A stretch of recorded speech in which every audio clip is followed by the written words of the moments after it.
৮ বছরের শিশু মরিয়মকে হত্যার আগে নিজ মা সুন্দর করে তাকে সাজসজ্জা করিয়ে দেয়। নতুন কাপড় পরিয়ে ছোট্ট মেয়েটিকে বলা হয় পাশের বাড়িতে বেড়াতে নিয়ে যাবে। কিন্তু ছোট্ট মেয়েটি জানতো না নিজ গর্ভধারিণী মা এই সাজসজ্জা করাচ্ছেন নিজ গর্ভজাত সন্তান মরিয়মকে পরিকল্পিতভাবে হত্যা করতে। না না, উনি হচ্ছে ডাইনি। ওনার ফাঁসি দিলে সবচেয়ে ভালো। ওনার ফাঁসি দিলে ওনার একবারে একজনের লেগে আরো পৃথিবীর মানুষ 10 জন ভালো হইবে।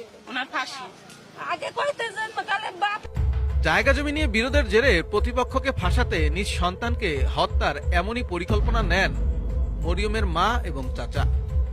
পরিকল্পনা অনুযায়ী শিশুটিকে সুন্দর করে সাজিয়ে সন্ধ্যার পর পার্শ্ববর্তী পরিত্যক্ত ভিটায় নিয়ে লাঠি দিয়ে মাথায় আঘাত করে হত্যা করা হয়। এ সময় শিশু মরিয়ম যাতে শব্দ করতে না পারে সেজন্য গর্ভধারিণী মা মেয়েটির মুখে ওড়না গুজে দিয়ে মুখ